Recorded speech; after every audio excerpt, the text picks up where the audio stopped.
What is up, everybody, and welcome back to episode 43 of the LoofCast. Today, we're here with Eden. I didn't really think this intro through. Oof, you got anything? No. All right. Welcome Today back. we're here with Eden. Today we're here with Eden, and she is from a company that Camo Lucy for met iPad. with in Camo for iPad in at TwitchCon. TwitchCon Vegas. So this has been we've kind of hinted at that this was kind of coming, but we didn't want to really say much. We didn't want to spoil it. But Eden, how are you doing today? Thank you guys so much for having me. This is a new podcasting experience for me here in VR Chat, so I'm really excited. I feel like we already had so much fun in the pre-show, so I'm excited to get this show started. Oh, it's a great time. All right. Oof, you want to start out? Yeah, sure. So usually what we do here at the beginning is we do small talk. You know, we just talk about how our week has gone. So, you know, we'll kind of just go down the line here. We'll start with you, Lucy. How has your week been? I've told the both of them already. Here's a quick recap, I guess. Absolute disaster. It's an absolute disaster. For those who don't know, California is currently going underwater on the coast, and I live on the coast. So, LA is currently having like record flooding. San Francisco, where I am, we had an earthquake on Friday. We had record storms throughout the weekends. Wow. Our downtown is currently underwater. 90% of the city lost power Sunday night into Monday morning and throughout like the day Monday. For context, if you want to know what 90% of the city means, it's like the entire northern, eastern downtown, the entire western side, and then the southern side all lost power. So, like, Love that. That sounds like a great user experience. it was amazing. Yeah, the entire city grid just kind of died. But, you know, greatly enough, I was at work when the power grid crashed, so that was fun. Oh yeah. Yeah, well, you want to know the most painful part of it? Yeah. In my department, we have crash kits for, like, you know, power outages or system outings. Because I work retail currently, and you know, the main kind of thing is we will only shut down for the apocalypse. Like, it doesn't matter what happens, Like our store stays Waffle open. House protocol. Waffle House. I was Literally, thinking no, about Waffle House. like, Yeah, here's the thing. I work literally. at a local company to San Francisco and LA. We are the Waffle House of the West Coast. We will shut down for the apocalypse and nothing else. Because while this rainstorm is going on, like, mind you, we have a construction zone outside of our I think your Quest 2's battery is low. Are you kidding me? It's fine. You're on the plug. Plug. You're fine. But we have a construction zone outside because they're currently doing some work right next to our building. And the windstorms took down the entire fence line to it, blew it into the road. Part of our signs broke off and were flying down the road, which a piece nearly. Actually, a piece of it was found by my coworker who brought it in, and it's like this shattered off sign that's just like got the sharpest pieces on it, which is really funny. Of course. It's great, but it was just all that, you know. Monday was great. It was all a disaster.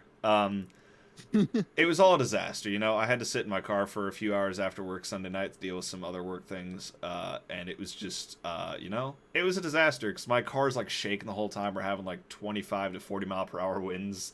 The rain is like pouring down. It's like almost hailing, and it's just It really felt terrifying. Like, redwood trees were coming down in the northern side of the bay. Our Golden Gate Park was losing trees as well. The funny thing is that he was telling me this earlier before the show, and I was like, oh yeah, that sounds like just a normal summer day in the South. I was gonna say, yeah, like in Florida, that's like an average hurricane season, system, yeah. and over here, I'm just like, we get this apocalyptic storm like once a year. Well, correction, normally never, but last year and this year have both just been like, all right, screw it, atmospheric river, and everything goes to shit. I mean, just think about it as a practice run for when we're approaching dystopia. Like, yeah, climate change is rolling up on us. You'll be ready. Like, you'll be ready. You know, like you're like, I got this practice run in early 2024. So when it actually happens, like, you know, you'll know what the action items are. No, literally, like Exactly. we had to deal with the same thing because my workplace is right by like the beach, so Last year when we were having like the really bad storms, the beach actually, the tides got so high that it came over the beach and actually started flooding into my workplace area. So our parking lots were under like a foot of water. Everything was backing up. Nice. And at the time I drove a Prius. So me and a couple other of my coworkers heard over the radio that the water was almost to our doors, and we had to sprint into the back lot to go get our cars out of the water before it all went before all of our engines flooded. We were stuck there for the night.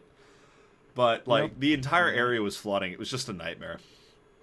But that's been the short version of my weekend. I need you all to know that most of what I just said happened in the last 28 hours. That sounds very stressful. Yeah. It was a great time. Oh yeah. I'm on 6 hours of sleep for the last 2 days. Yeah, how are you even here right now? I would be not. like, guys, I have to cancel. I would have been like, guys, I can't do this. Yeah. Mentally, I'm just checked out into another dimension. So I'm just here. My week is pretty boring. I worked. I work at You want to trade weather? Unnamed golfing range. Nice. Not no free really. ads. All right, that's fair. Not really. Not gonna lie.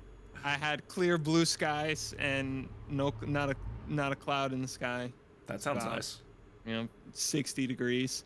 I miss It's that. actually pretty nice over here for the few days that it is until it's 80 degrees next week. But I'm gonna It's come fine. break into your house and sleep under your bed. I don't want to deal with this weather anymore. Okay. All right.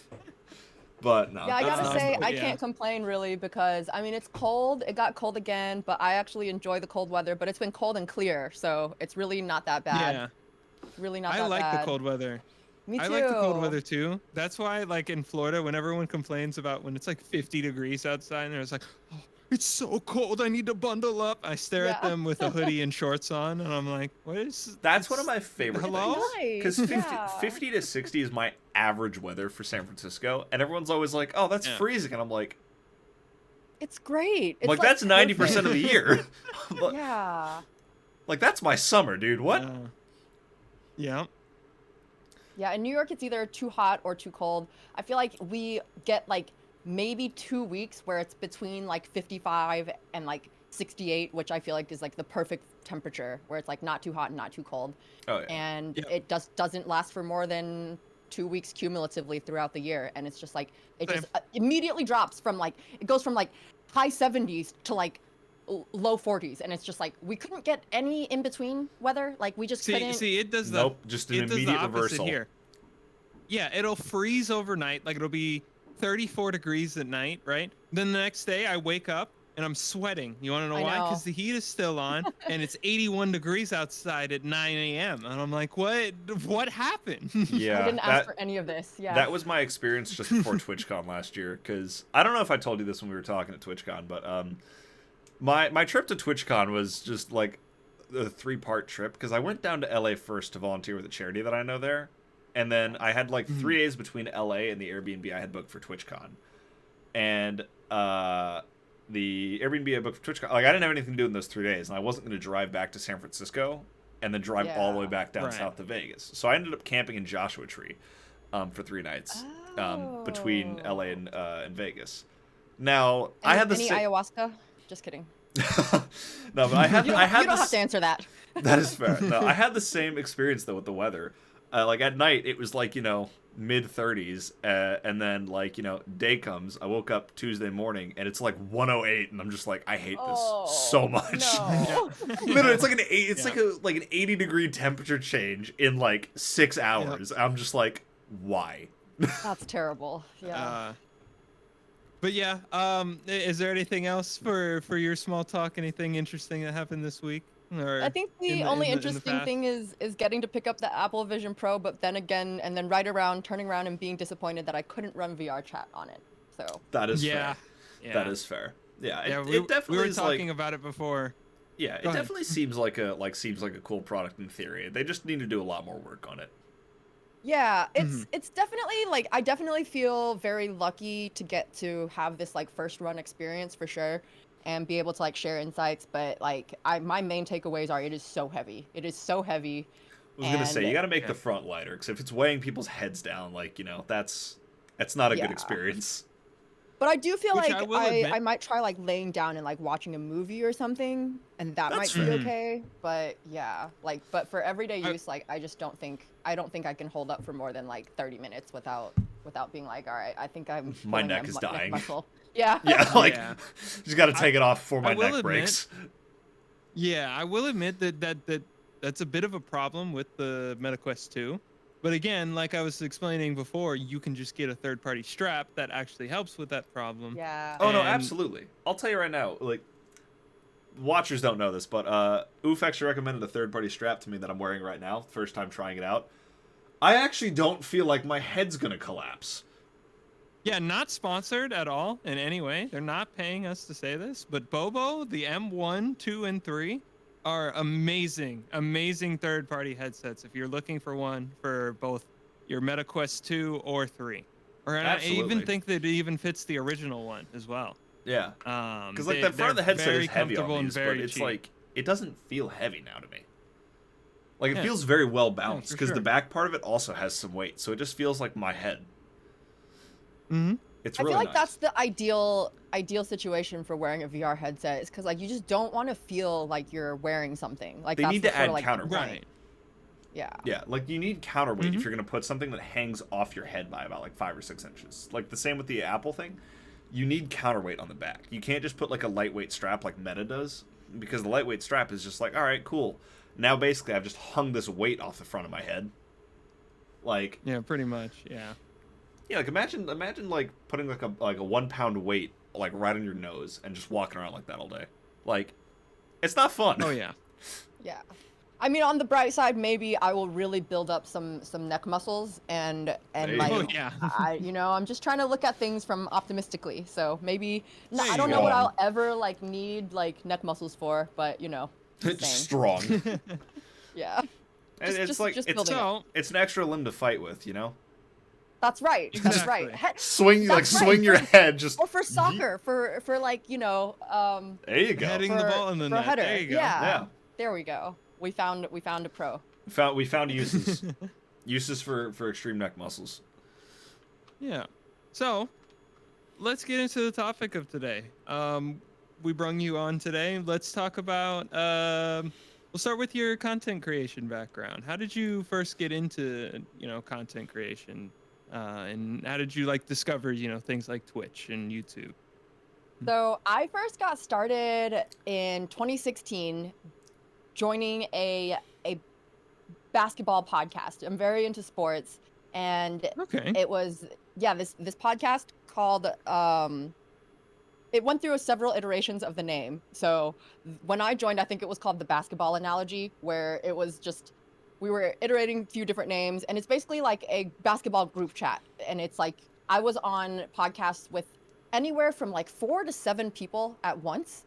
We did a basketball show, and we also had like a few different lifestyle shows. My favorite one being the Friday mailbag show, where we just like take listener questions throughout the week and like answer them on Fridays. And I still do that one to this day. So I've been doing this podcast with some of my sports buddies since 2016, and we're still going strong. And it's just like one of the best parts of my whole week. The questions are very unserious. We answer questions like, is cereal a soup? Is a hot dog a sandwich? Like very serious, very is the serious ocean questions. a soup? Exactly. Yeah. I mean, No, that's it's the best really types just of like questions. seafood soup, right? Ocean is actually just a giant seafood soup. if Oh, you it think is, about absolutely. So. If anyone says the ocean is not a soup, you're wrong. Yeah, so a lot of power ranking, like things like, who is the worst character out of like all the characters on Seinfeld, or, just like really funny, unserious stuff, but it's like a great way to like connect with our audience because it's audience submitted questions. And now that we're like 8 years in at this point, the audience knows us pretty well and knows what kind of questions would kind of like set us off to have like, really fun or out of pocket discussions. For some reason, we just get really heated about whether a hot dog can be considered a sandwich or not. So No, that's fair. That's a debate I would have. yeah, and I also do a segment on love and relationships. So if you guys have any relationship questions, happy to talk to you guys about that. Yeah. That is also fair. Okay. Now I have to ask. You did mention sports and basketball. All right. Now, do you prefer college or NBA? So I grew up being like this big Duke fan, like loved college basketball all throughout my college, like going to college. And then at some point, I don't know if it was just like, I feel like I outgrew it. I started watching way more NBA. I started playing a lot of NBA 2K. And then at some point when you're just like watching so much NBA basketball, it's kind of hard to go back to watching college because, for example, the shot clock, it's still a 30-second shot clock. Like that's so long. And it's like a 30-second shot clock and there's still shot clock violations. Like I'm just like, sometimes I remember in those early days where I kind of just like realized that I wasn't like quite as into college basketball as I used to be.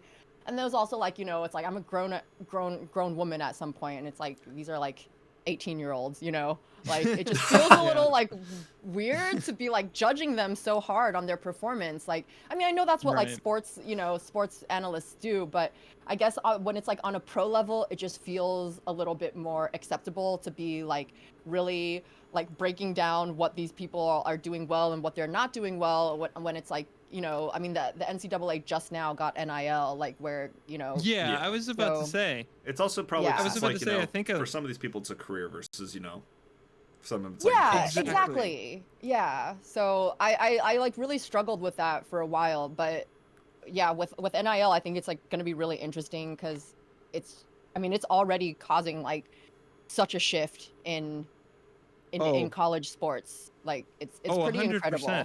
Yeah.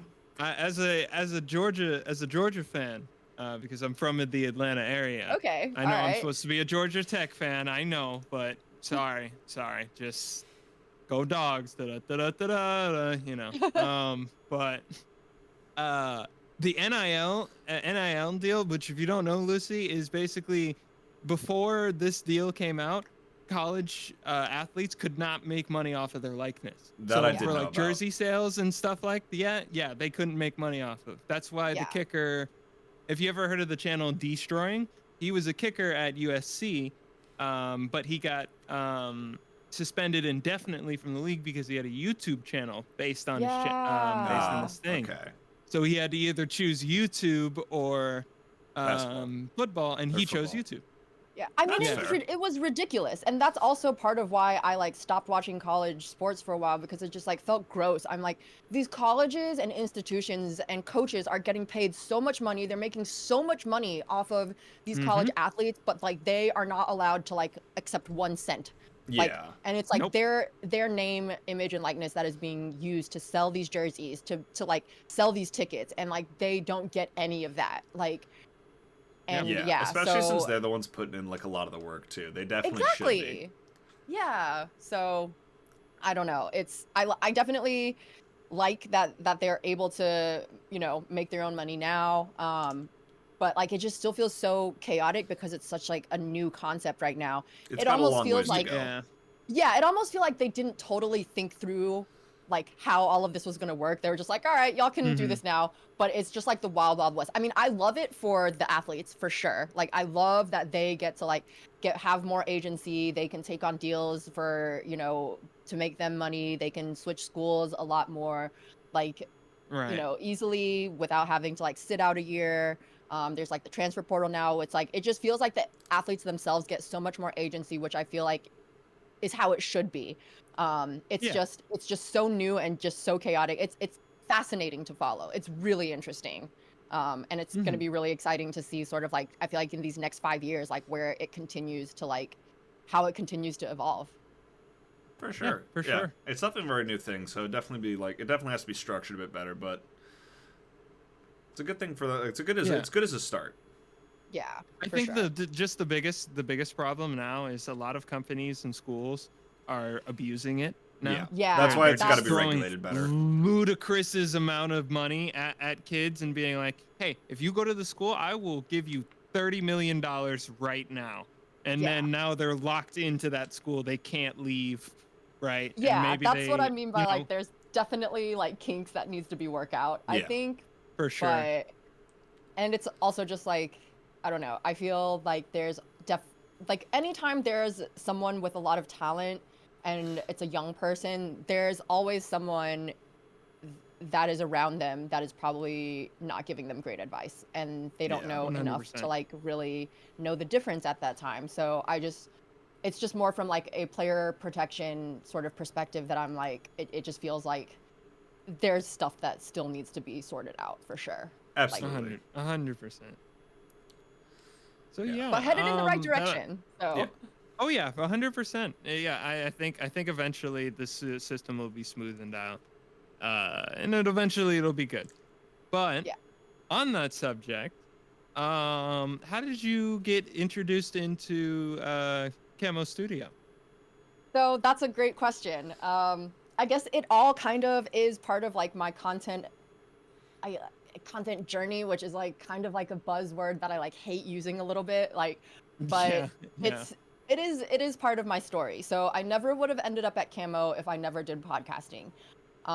In 2020, when the pandemic happened, I was doing the podcast, and so the basketball podcast went to The Athletic, which is like this sports news platform, or it was on its own, that recently got acquired. I know The Athletic.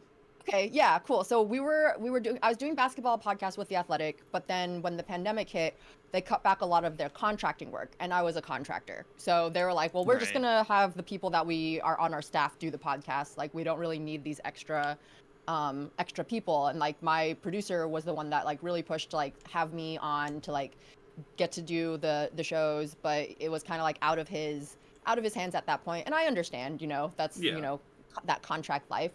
So I was just kind of like at a crossroads, and I was like still doing the Friday Mailbag podcast, and like just sort of like I also do like yoga, and I was doing like a bunch of like yoga video content on Instagram, kind of like this was like before TikTok really took off. So it was like, but it's all like in the style of like TikTok, like shorts editing basically. So I was doing a lot of like video content for like yoga. Like I'm a yoga teacher. So I was just like sort of building out like my yoga presence and like doing a little bit of podcasting on the side still. And my yoga mentor like asked me to like produce a yoga podcast for her. So I wasn't on the producing side, but I was like, I mean, why not? Like, why not give it a try? And it was just like a little recording, a little chop, add a little intro music, cut out the bloopers. And I got started doing like a little bit of podcast producing then. And then I was like, well, all right, I kind of like need a job, right? So like because the yoga teaching also kind of got cut back during the pandemic because we couldn't be in studio. Yeah. And it's like everyone was sort of trying to figure out how to like go digital.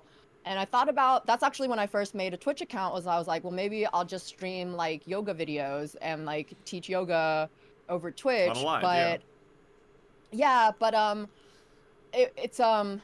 it was a lot to try to take on by myself.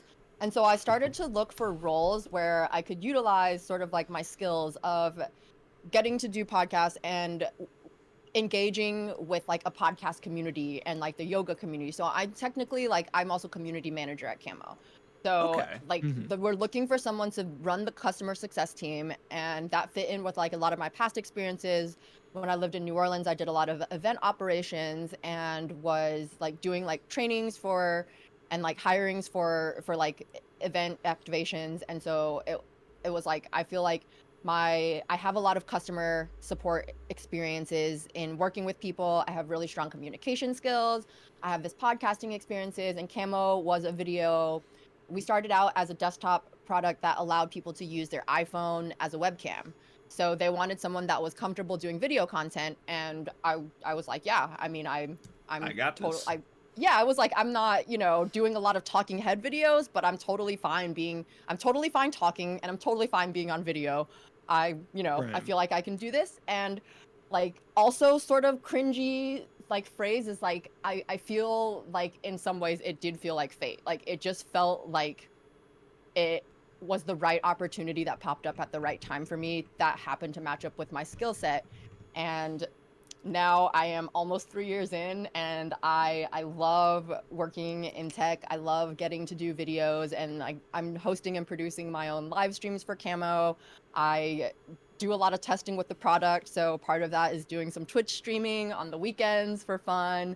And it's just become part of my life, and I love it. So that's sort of how I ended up in tech and doing video content and video marketing for a tech company. For sure. I feel like a lot of people that get into marketing kind of have a similar path of where they fall in love into the industry, where they started off in the industry themselves, right? Like, I mean, whether quite it's literally, streaming, doing podcasts. That's what I'm doing right now. Right. Yeah, exactly. Like, I just picked up a job in doing... the last month for marketing. Yeah. Mm-hmm. Yeah. But I think that's like And sort of the best way to get into an it industry absolutely is. to just do it, especially if it's video or podcasting, which like it is only growing like right now. Like the number of podcasts popping up by the day, the number of people that are popping up on YouTube, live streaming on YouTube, live streaming on Twitch. We just keep seeing those numbers grow up and go up. And so what's been really cool is also to see that companies are looking for people to fill roles that are like internal content producers for companies. So it's like, if you're already 100%. doing it, then it's like you can put that on your resume. You can show them your YouTube channel, like even if it's like not like the most professional marketing. Yeah, but it's like you're showing people what you can do. Yeah, exactly. You're like, I can do this editing, I can produce this live stream, and that's a skill set that is like companies are looking for right now for sure. Oh no, absolutely. I mean, we were talking about this on the last episode as well. Like, this is like truly a new age. Like, give it like 30 years ago, none of this was possible, and now it's just like this is such a commonplace in almost everyone's lives that it's just like, yeah, this is like becoming a real thing, and the world is very quickly adapting into it. Yeah. Like, for an example, for me, one of the industries I've always been into is esports. I love esports. Nice. The one I'm really into is Rocket League, RLCS. Okay. Yes. And we're having a bit of an off year this year. It's because Epic laid off a bunch of people within their company, and a lot of those people were involved with Rocket League. So yeah. We're having some issues at the moment, but we're sorting them out. They're getting through it. Yeah, one of the things that I find that was kind of hard was trying to find a way into that industry, right? Like, I went to an RLCS event and I saw all the different jobs that would be possible to work in that industry, such as like things you don't even think about. The camera operator that works in the arena for commentators, right? The person that runs the Twitch stream, right? Make sure everything goes smoothly and all of that. There's so much more to it than most people imagine. Oh yeah, for sure. So the first thing I started doing was a friend of mine introduced me to one of his friends that he does Rocket League tournaments with. He has a little scoreboard set up, right, and has just hosts tournaments with his viewers. So he had a big tournament one day. So I decided he wanted to help, because all of the games he needed 2 streams for. He couldn't contain it all on one stream. It would just take too long, right? So yeah, that was my first introduction into the industry. I got to commentate for a tournament, and I'll have the green screen is so cool. Oh yeah. That was actually really, really fun. I got to commentate 2 of the days of the event. That's a great way to like hone your oh man, because I grew up wanting to be like a sports commentator, so I'm like, oh my god, you got to do like game commentary. That is so cool. Which I guess that's kind of what I do when I'm doing my own Twitch streams, but I don't really think about it that way when it's like myself, It's like when you're commentating on like other events, it's kind of like, okay, this is cool. Yeah. Yeah, it was like the first kind of professional setting that I even got my suit dry cleaned for nice. There you go. To get the green screen up and everything. Yeah. So you got to run it. And it's so funny because the stream, I'll admit, it looks good for what it was, and I had to set it up in like 2 days. It looks pretty good, but the amount of scuff setup that people don't see behind the scenes, I think is just so hilarious. Because there's so much that people will never see when it comes to stuff like that. Like, there's so much setups that go wrong and everything else. Yeah, especially so like when my it's friend. Live. Yeah. Oh yeah. Yeah, my friend doesn't have a webcam at all. At the time, he only had a gaming laptop. So I was like, okay, what we're gonna do is we're gonna use a program to use your phone as a camera, right? We used his phone as a camera. Got a green screen. I literally told him, go grab a sheet. That's just a solid color. Hang it up on your wall, and I'll chroma key it in. It works perfectly. Nice. Absolutely. Yeah. No, I mean, see, those are skills. That's skills right there. Like, people don't think about, all they see that is the end product so much of the time. And it's actually just like what you said, like the solutions that you found for your friend, like sort of impromptu is what it sounds like, is like, it's like, that's so cool that you have like all of these tools in your back pocket that you were just able to like be like, hey, this is what you can do to look. Yeah, exactly. Like, so no, that's awesome. No, it's great. Oh yeah, for sure. And I will say, there's one question that we skipped over. What question did we skip over? Nobody here explained what Camo for iPad is. Oh, I guess that's my job, I was gonna get into that. I didn't know if you were gonna get into that, because I noticed you asked like how do you get into it. I noticed you asked like how did you get into it, and then everyone's like, well, what is it? yeah. I was gonna do the introductions of how she first, No, that's fair. That's fair. Got into the company, and then we were gonna talk about. That's fair. So, yes. I misread the schedule earlier. I'm sorry. Yeah, it's all good. I'm also like a big fan of like natural tangents when it comes to this is like ADHD Central podcast. Both of the hosts here have ADHD, so this podcast is usually tangents. Same. I'm not in VR, but I'm raising my hand right now. Like, yeah, I'm that person that's like, I'm like editing a video and I'm like, I just get distracted. It really takes a lot for me to like rein myself in. Yeah. What's that light in the corner? Yeah, no, I'm like, did I just like hear something, a sound go off? I should go check on that, right? Like. Exactly. Video that should have taken 15 minutes is done like 5 hours later. Yeah. Oh yeah. Just maybe people don't need to know. People don't need to know how long it took. They don't need to know. Don't worry about that. So yes, would you like to explain? It doesn't have to. You can do it in any length that you like. Explain a little bit about how Camo for iPad works and what it can be used for. Yeah, sure. So Camo Studio for iPad. So I mentioned earlier that we have our original product is a desktop product for letting people use their phone as a camera, which is cross-platform now, by the way. So I guess I should start with the desktop product because it kind of like leads into like why we decided to do the iPad experience. Okay. So the desktop product currently, it is basically next gen, I think is the word we use. Next gen camera software. Like, so when we were doing pre-show, I remember you saying that you have a few different webcams. I think you said the Logitech C920 is your webcam. Have you tried out the software that comes with it? I have, and it's a little finicky. I will admit. Yep. It's very finicky to operate, and it takes a lot of resources. I used to use the C920. It is definitely and it has like 3 features too, right? Like it lets you do like the bare minimum of. So basically, what Camo does is we're like, Camo for desktop fills a void that exists for easy to use camera software. Like, it supports any camera you can connect to your computer, and you can fine tune all of your adjustments. You can get background, like background blur, which is totally adjustable. You can totally do a full privacy blur. You can do virtual green screen. You can add overlays to add like text or lower thirds to your camera view that you can like bring into like Zoom or anywhere that you're doing video. So that's our desktop product that we have been working very hard on since I started at Camo. But at some point, like we just started to get way more requests for people that wanted to be able to run Camo from their iPad instead of the computer, because I mean, iPads and tablets are becoming, stronger by the day. Like, everyone is all about that mobility, right? Yeah. Everyone wants it's to be easier able to to move than just PC or laptop.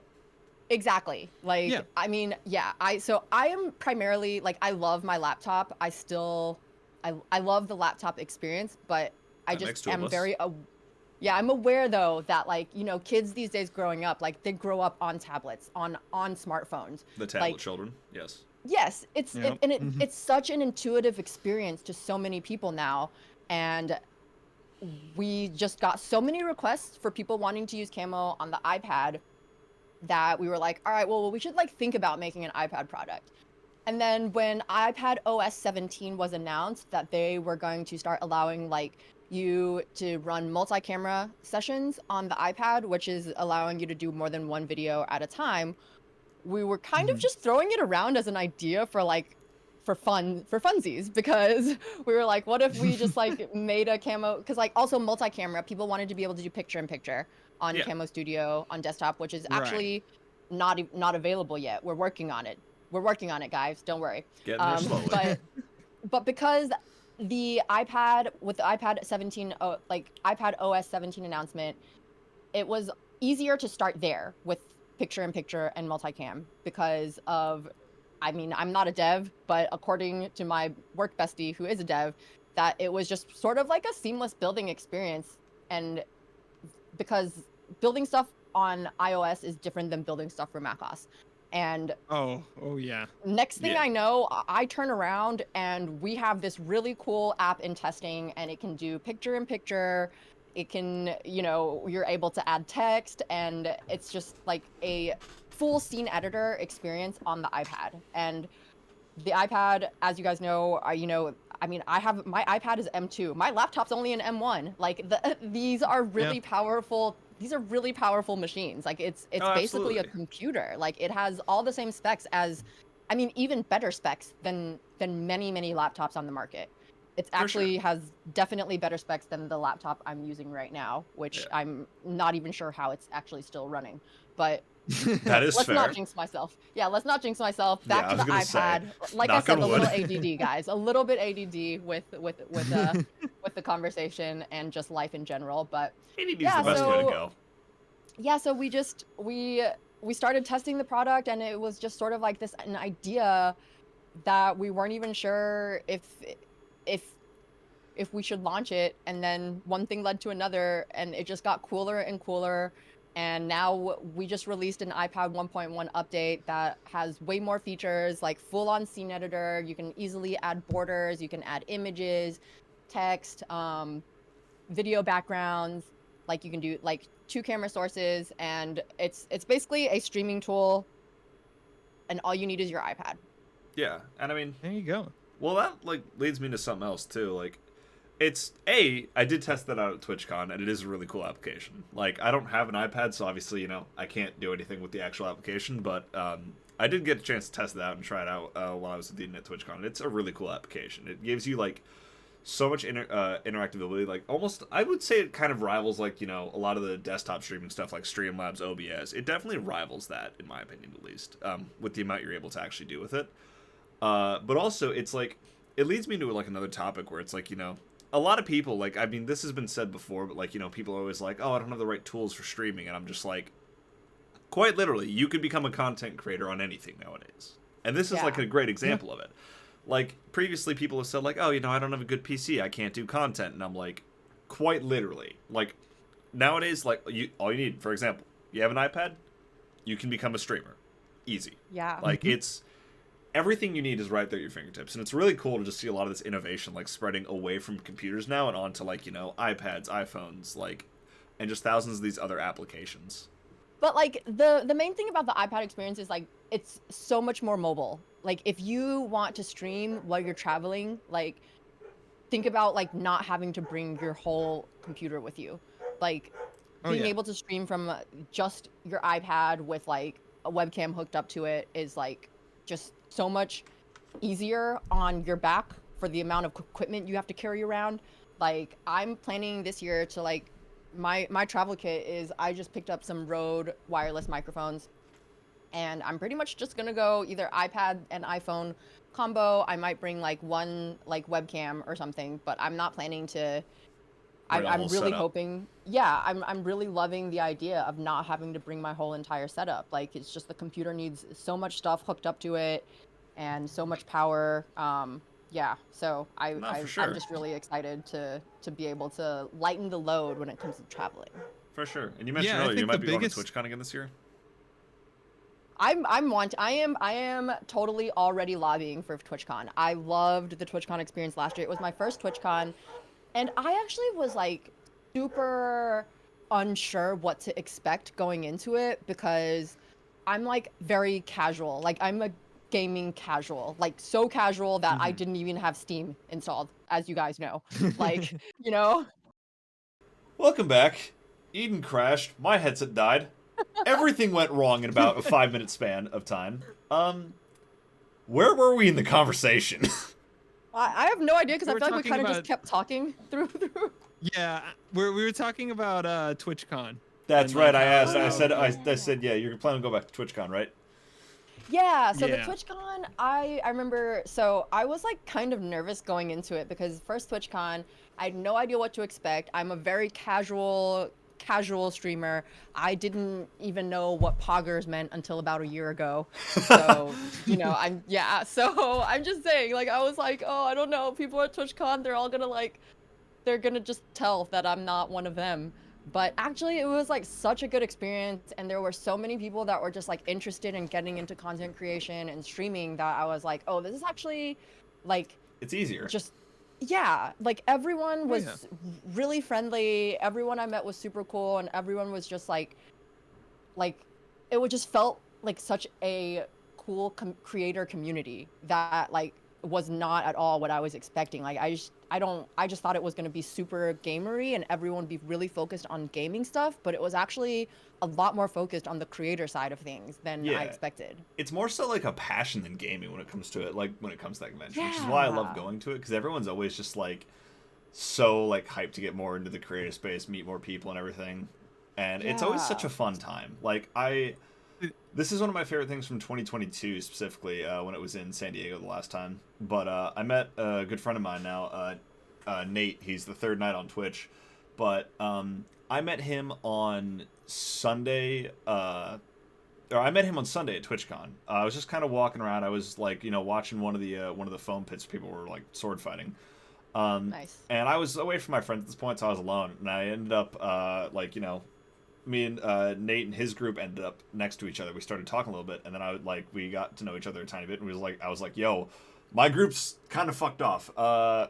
Y'all mind if I hang with you? And they were like, yeah. So we like hung out for a majority of Sunday. Went through like a few booths and stuff, Artist Alley and so forth. And I ended up getting their phone numbers down because I was like, they're cool. Let's talk. Let's do some collabs at some point. And this is like one of the most spontaneous things that I've done, and I want to do this again this year. But keep in mind, Nate and I met on Sunday at TwitchCon for like 3 or 4 hours, right? Yeah. Monday, the next day, he's flying out. But like mid-morning, I text him and I'm like, yo, do you want to do an escape room today with me and a friend of mine? Now, mind you, he's met me for 3 hours. Yeah. And he's never met my friend. And this dude just texts me back and says, yo, I'm currently at the airport, but my flight doesn't leave for like 6 hours. I've checked my bags. If you're cool with it, you can pick me up and we can do an escape room. And I'm like, oh my god, bet. That's so cool. It was amazing. No, we drove to the airport. And Nate like comes out the gate, gets in my car, and we're just like, all right, off to do a Wild West escape room. So we get to the escape room. He gets locked in a jail cell with me, and then my buddy's on the other side. So oh my god, he's met me for 3 hours at this point. Already driven with me and a friend in to car after not knowing who the hell we are except for like a 3-hour interaction. Right. And then he willingly lets himself get locked in a jail cell in an escape room. I was about to say, now y'all are in a jail cell together. So. Literally, it was the best experience ever, and it's actually given me like a really good video idea for this year. But I think this year I'm gonna try to like just get like a few creators who just have never met before, and I think I'm gonna try and get everybody to do an escape room together. You wanna? I'm in. Bet. Yeah, let's do it. I think I'm gonna try and do it on Monday, like right after the con. Just be like, or I'll do it like either one night after the con or something like that. Like I'll do like Sunday or Monday night, and I'll just like I'm gonna try and get like 4 or 5 creators who just want to be like, y'all want to do an escape room together, and we'll just run that. On that note, taking the red eye out on Sunday, big mistake.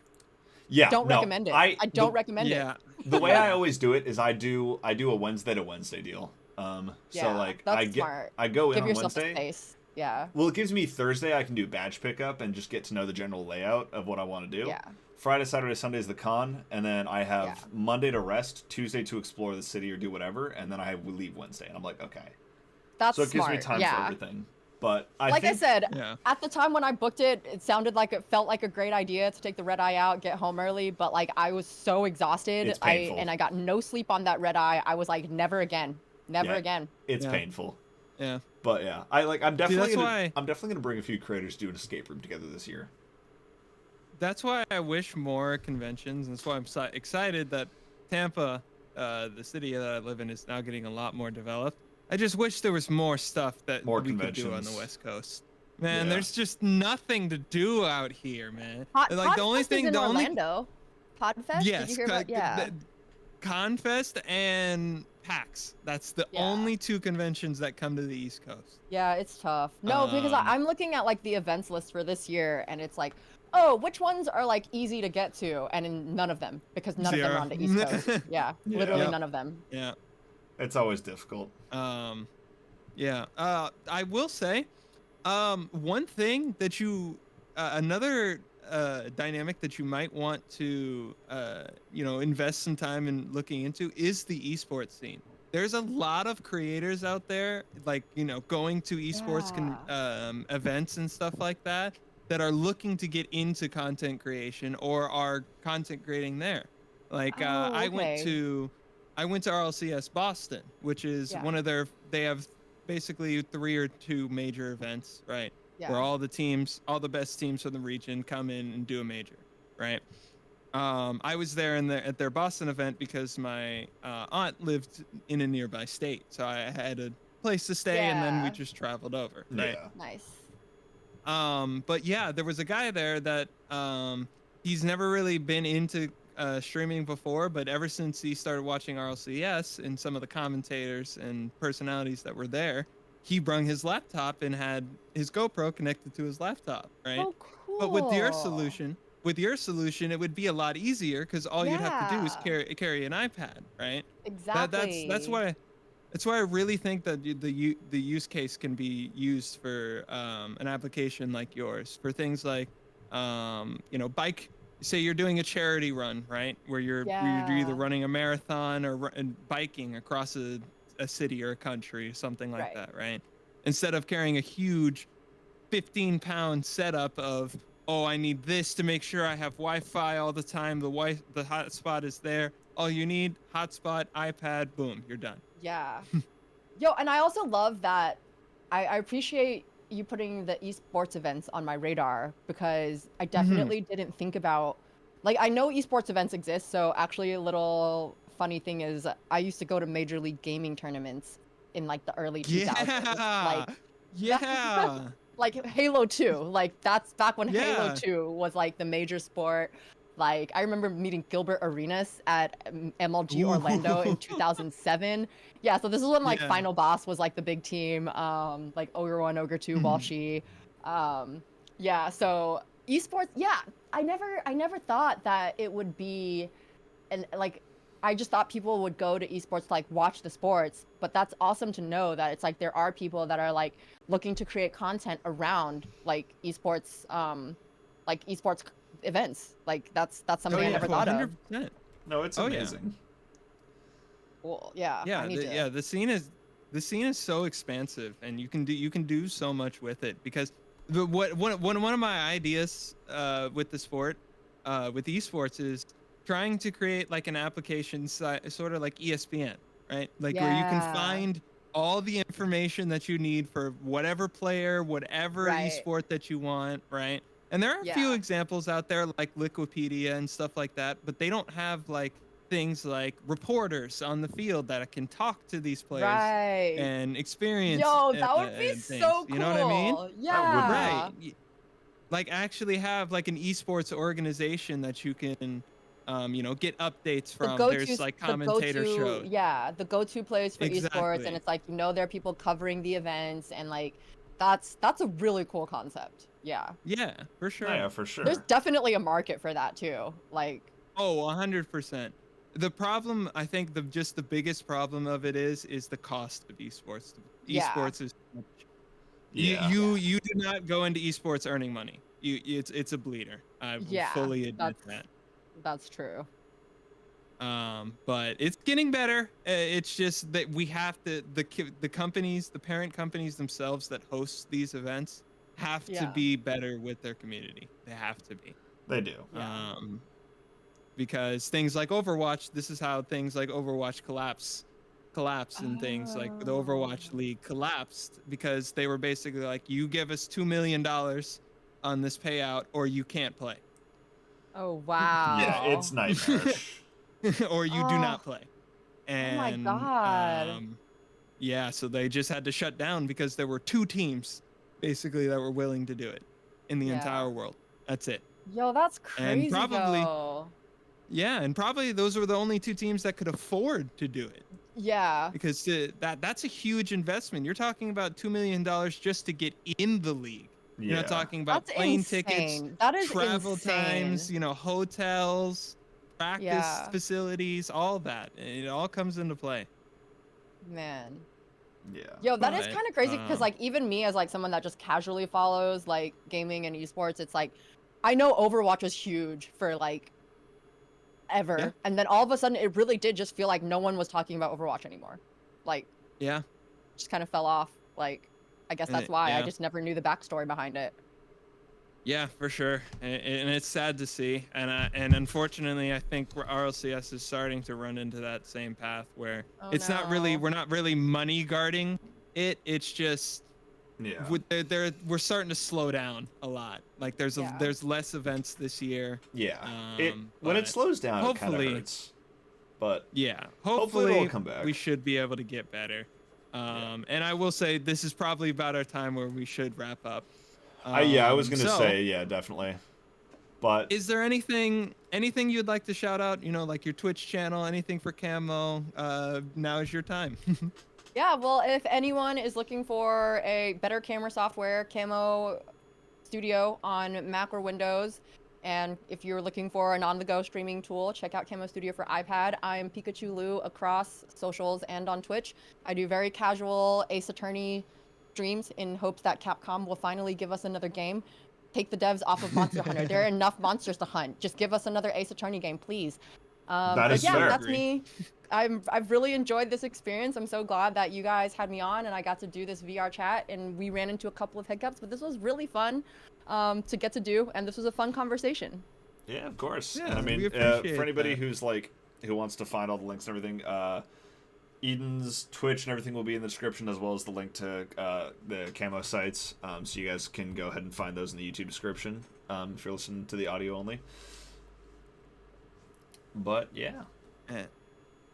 Yeah, and like we say at every video, make sure you download, hit the like button, whatever it is on any platform. We're on YouTube, Spotify, Apple.